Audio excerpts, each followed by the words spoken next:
Bonjour à tous et marhaba de cette semaine en Turquie. L'agression russe en Ukraine occupe toutes les discussions. La Turquie entretient des relations avec les deux pays, mais penche plutôt sur sa position d'allié de l'OTAN. Nous avons parlé avec l'ex-diplomate Aydin Saljan des conséquences que cette guerre aura pour la Turquie. La Turquie a publié un communiqué condamnant l'agression russe en Ukraine.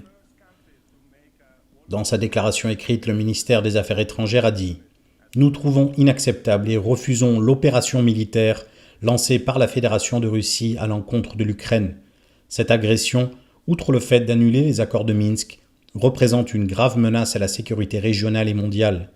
La Turquie croit au respect de l'intégrité territoriale et à la souveraineté des pays et s'oppose aux tentatives de changer les frontières par les armes. Nous appelons la Fédération de Russie à cesser immédiatement cette action illégale et illégitime. Nous continuerons de soutenir l'unité politique, souveraine et territoriale de l'Ukraine. » Fin de citation. Le CHP a condamné l'agression russe et a appelé à respecter l'accord de Montreux.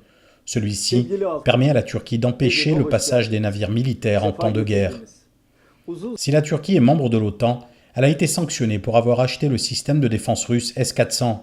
Que ce soit en Syrie, en Afrique ou au Karabakh, la Russie et la Turquie se retrouvent parfois côte à côte et parfois face à face sur le terrain militaire. La Russie demeure un partenaire économique non négligeable, surtout dans le domaine énergétique, agricole et touristique. Ankara compte sur un afflux de devises étrangères à partir du printemps. La Russie est l'un des pays qui envoie le plus de touristes en Turquie. Dans ce domaine, elle est suivie par l'Ukraine. Erdogan a initié une politique de rapprochement avec ce pays et l'Ukraine a acheté des drones Bayraktar, ce qui avait soulevé à l'époque les protestations de la Russie. Nous en avons parlé avec Aydin Saljan. Aydin Saljan, bonjour. Vous avez été, Bonjour. vous avez été diplomate durant de longues années, puis consul de Turquie à Erbil avant de démissionner en 2013. Vous avez relaté votre expérience dans le livre Gözden Irak'ta et vous êtes chroniqueur sur Arte TV et Mediascope où vous traitez des questions internationales. Merci de nous accorder de votre temps. C'est moi qui vous remercie. Merci beaucoup. La Turquie a publié un communiqué où elle condamne vivement l'agression russe en Ukraine, mais pourtant Ankara fait toujours l'objet de sanctions américaines pour avoir acheté le système de défense russe S-400. Quel sera son positionnement durant cette guerre? Le positionnement de la Turquie pour cette fois-ci sera délicat, à vrai dire, parce que, comme vous l'avez bien cité, entre M. Poutine et M. Erdogan, il y avait des relations privilégiées jusqu'à maintenant. Et aussi, c'est vrai, même si ce n'est pas devenu opérationnel, Erdogan a opté, d'ailleurs, à ce que je sache, sans consulter grand monde, ce système de défense aérienne S-400 de la Russie. Mais ce ne sont pas, comme je viens de le citer, ce ne sont pas devenus opérationnels. Bon, mais aussi récemment, Erdogan a visité Kiev il y a quelques semaines. Et puis, il vient de signer des accords de libre-échange entre l'Ukraine et la Turquie qui étaient discutés depuis une douzaine d'années. Parce que ces accords de libre-échange privilégient clairement la Turquie.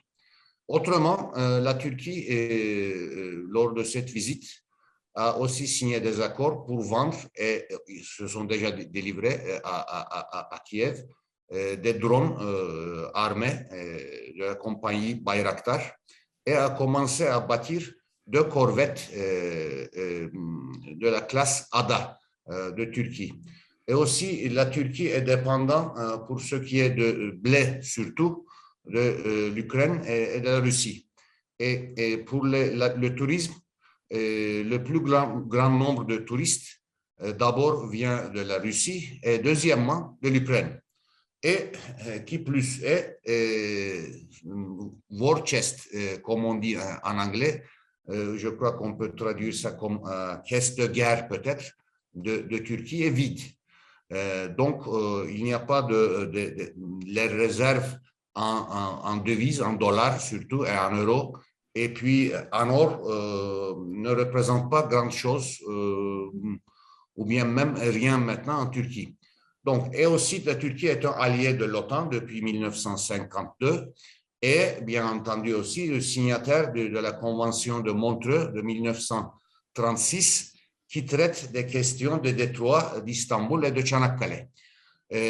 Même si on regarde la carte, oui, maintenant c'est un peu incompréhensible pour moi quand il s'agit de l'OTAN, surtout nos amis européens parlent des trois pays baltiques et surtout de Pologne, de l'Hongrie et de l'Hongrie, mais pas de la Turquie. Mais juste en face de la mer Noire se trouve la Turquie.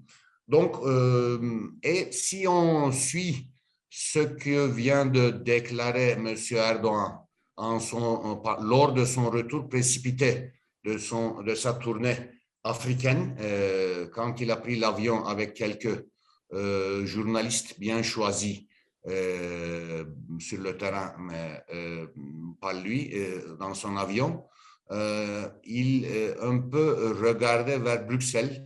Et déjà, il disait qu'il revenait à Ankara pour pouvoir participer à ce sommet virtuel qui sera tenu, je crois, aujourd'hui, si je me trompe, des leaders des pays de l'OTAN.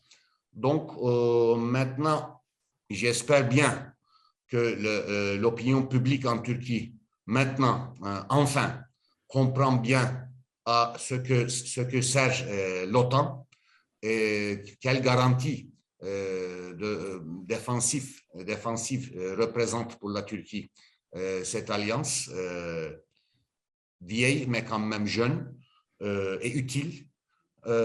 Donc, on va, je crois, conjuguer cette position diplomatique, surtout avec l'OTAN, et aussi en épaulant un peu, dans la mesure du possible, les efforts diplomatiques et politiques de Kiev.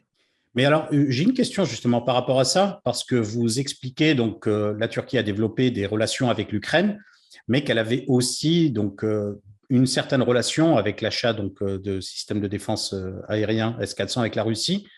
Et on voit qu'elle penche un tout petit peu plus, on va dire, vers l'Ukraine, de par aussi son alliance avec l'OTAN. Mais vous pensez que cette situation va pouvoir être tenable de faire un écart parce que ce sont deux alliés de la Turquie et quelles peuvent être les répercussions, qu'elles soient économiques, qu'elles soient politiques, vis-à-vis de la Turquie? Vous avez mentionné notamment le tourisme, vous avez mentionné le blé. Est-ce Et que… aussi, il y a le volet énergétique aussi, parce que même si dans les dernières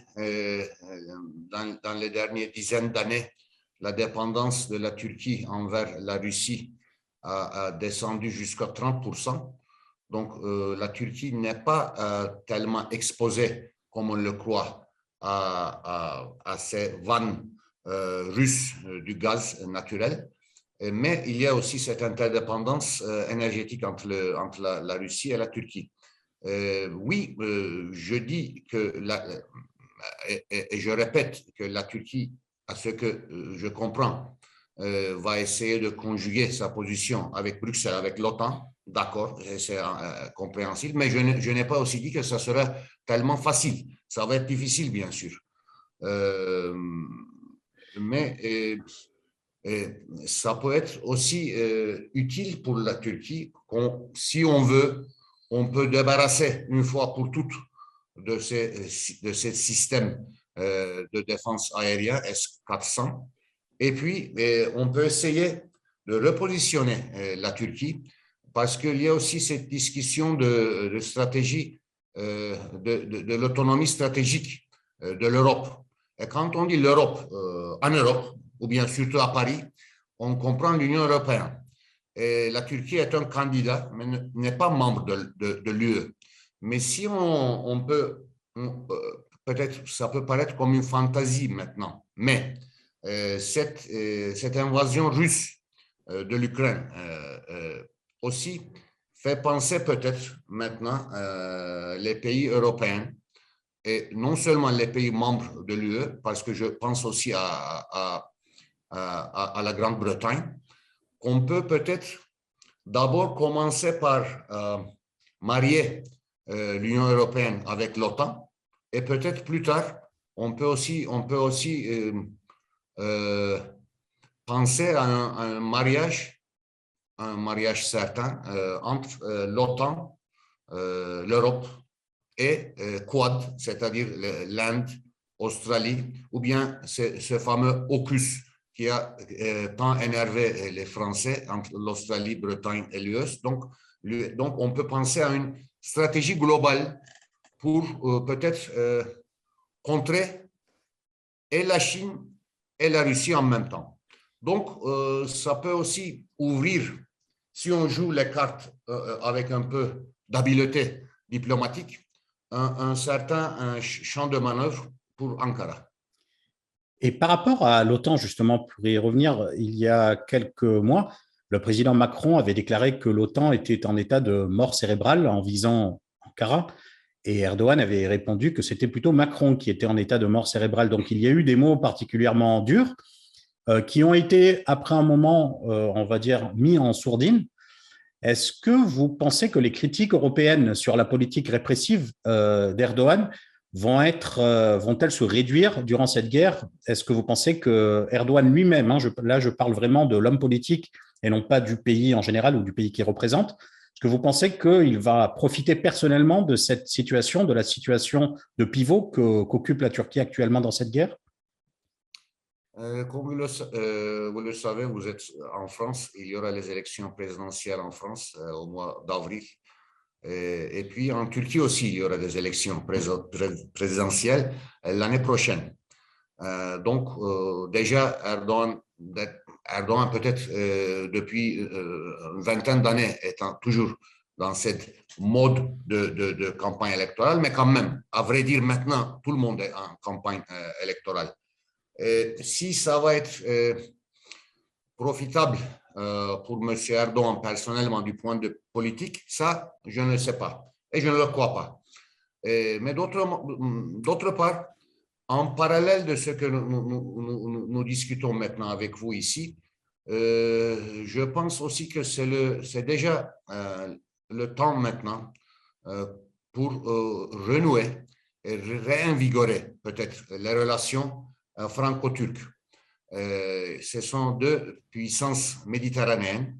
La Turquie, entre ses 30 membres de l'OTAN, est parmi les quelques 7 pays qui contribuent vraiment, concrètement, à cette alliance militaire défensive et donc pèse un poids au sein de cette alliance. Et aussi, les forces armées turques est la deuxième puissance après les États-Unis au sein de l'OTAN. Donc là, il y a, à mon avis, il y a un horizon pour voir plus clairement dans quelques années.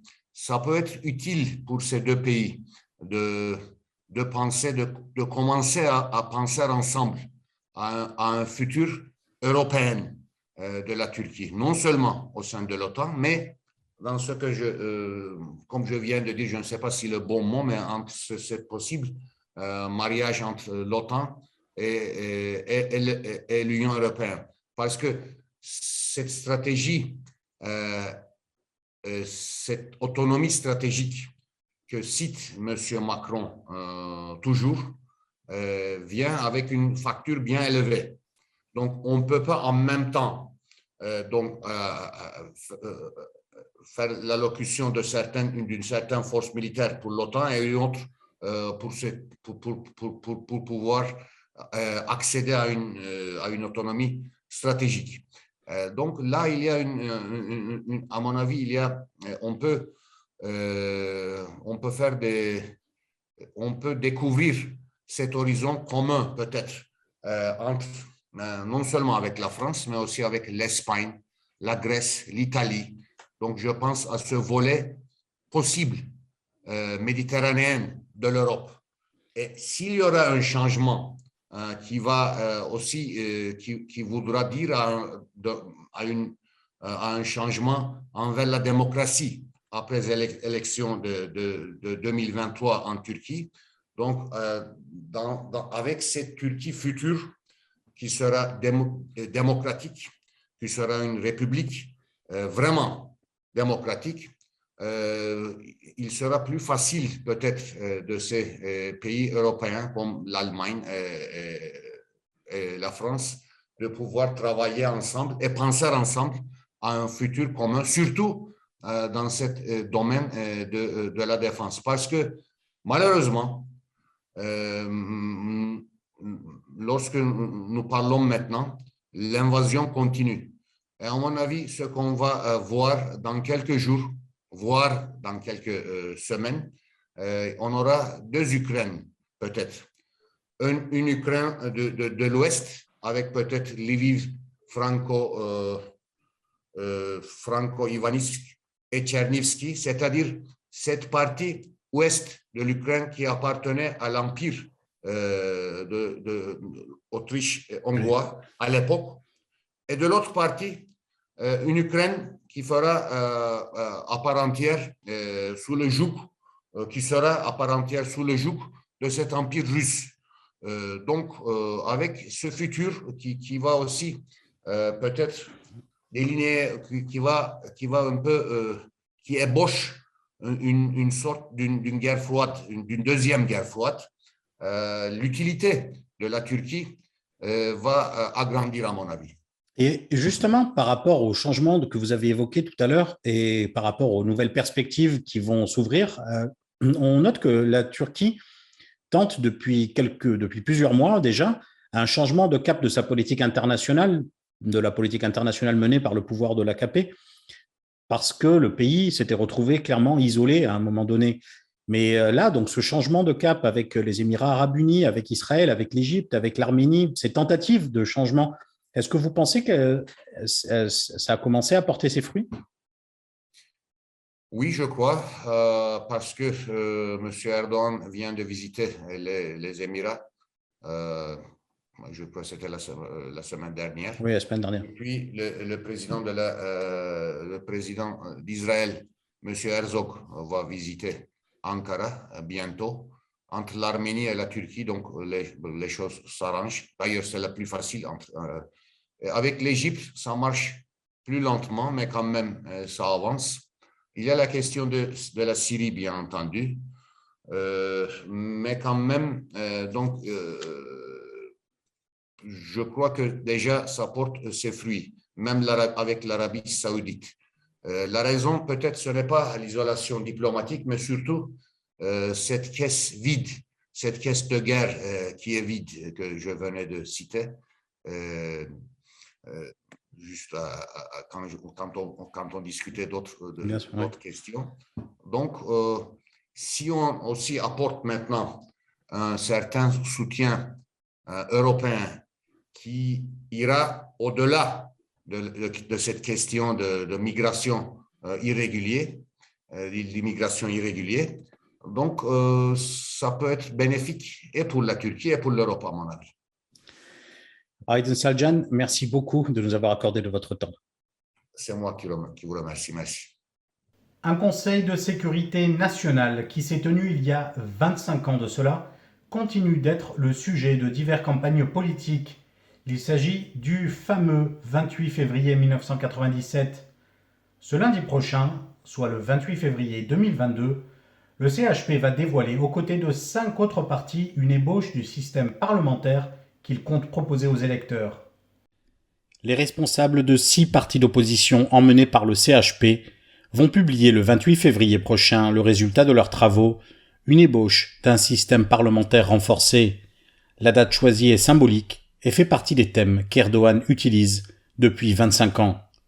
En 1997, la coalition nouée entre l'islamiste Necmettin Erbakan, le leader du Refah Partisi, l'ancêtre de l'AKP, et la droite de Tansu Çiller, avait effrayé l'intelligentsia laïque dominante dans les rouages de l'État et notamment dans l'armée. Plusieurs hauts gradés ont fait pression pour que des lois protégeant la laïcité soient votées, et parmi elles, l'interdiction aux étudiantes voilées d'aller à l'université.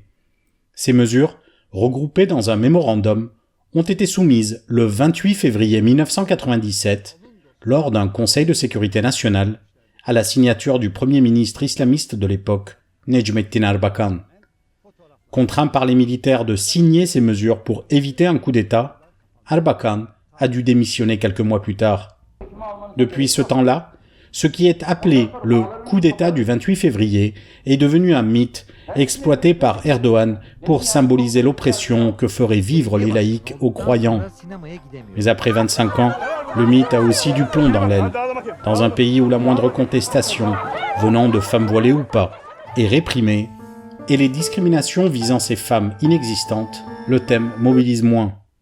C'est dans cette optique que le chef du CHP, Kemal Kılıçdaroğlu, a décidé de se réunir avec 28 femmes voilées le 28 février prochain pour tirer un trait sur le passé. Le chef du file du parti laïque tentera de gommer une image caricaturale que l'AKP lui renvoie. Solder les comptes du passé et proposer un nouveau système politique au pays, lundi prochain représente une échéance importante pour l'opposition en général et le CHP en particulier. Les images et les réseaux sociaux peuvent parfois être déterminants dans les luttes sociales à côté de la détermination des travailleurs eux-mêmes. Les ouvriers de Migros en ont fait l'expérience agréable. Licenciés pour avoir revendiqué une augmentation de salaire horaire de 4 lire par jour, soit 35 centimes d'euros, les ouvriers de l'entrepôt Migros ont gagné leur combat. Bravant durant 17 jours les interventions policières et les détentions, les travailleurs ont finalement eu gain de cause en faisant accepter leurs revendications à l'employeur. Leur cause, invisible sur les médias mainstream, mais largement discutée sur les réseaux sociaux, a provoqué des appels au boycott de Migros, qui est l'une des plus grandes chaînes de supermarchés de Turquie. Une image, devenue virale, est devenue le symbole de ces ouvriers, celle de Gül Abi Aksu, arrêtée le 18 février durant une déclaration à la presse devant la maison de leur patron, Tuncay Özilhan. Les larmes de l'ouvrier, s'essuyant les yeux dans le véhicule de police avec les mains menottées, ont fait redoubler les critiques contre le patron de Migros. Après Tarkan la semaine dernière, c'est cette fois-ci un autre chanteur de la pop des années 90, Haluk Levent, qui s'était impliqué dans la résolution du conflit social. Merci à tous de nous avoir suivis et à la semaine prochaine.